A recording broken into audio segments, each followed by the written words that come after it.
మనం ఎవరికైనా సరే చెప్తాం ఈ తప్పు చేయొద్దు అని, వాళ్ళు చేస్తానే ఉంటారు జీవితంలో. ఒక రకంగా if you want to get rid of something bad, this is another good technique.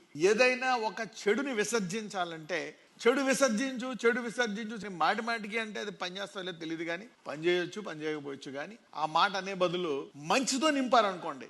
ఒకవేళ నువ్వు ఆ తప్పు చేయకూడదు, ఆ వ్యభిచారం చేయకూడదు, ఆ పాపం చేయకూడదు, అలా చేయకూడదు, ఇలా చేయకూడదు అని మాటికి మనం మాట్లాడే బదులు అతనికి రోజు పొద్దున్న ఒక 10 నిమిషాలు వాక్యం బోధిస్తున్నాం అనుకోండి, లేకపోతే వాక్యం వింటున్నాడు అనుకోండి, పగలు మళ్ళీ మధ్యాహ్నం సాయంకాలం, అలాగా కొన్ని నెలల తర్వాత ఆ వ్యక్తిలో దేవుని వాక్యం ఎలా ఉంటుందంట, అది 2 అంచెలు గల ఖడ్గము కంటే వాడిగలదై. That is fire, that is a purifier. అది బాగు చేసి ఆ వ్యక్తికి తెలియకుండా ఆటోమేటిక్ గా చెడు పోతుంది. సో ఇది చేయొద్దు అనే దానికంటే ఇది చెయ్యి అని అది చేయిస్తే ఇది ఆటోమేటిక్ గా పోతుంది. This is one of the good techniques that you can do with your kids, with your family and your husband. అది మానేయమంటే మానలేదు, కానీ ఎప్పుడైతే దేవుని యొక్క మందిరానికి వచ్చి వాక్యం విన్నారో, ఆ మాటలు విన్నారో, ఏమైపోయింది, విడుదల వచ్చేసింది. స్త్రీలు తిడతా ఉంటారు, వీడు మారడు, వీడది వాడింది అని వాళ్ళ అమ్మకు చెప్పి శాపాలెట్టి నానా పనులన్నీ చేస్తూ ఉంటారు. You see, the power of the blood of Jesus and the cross has delivered him.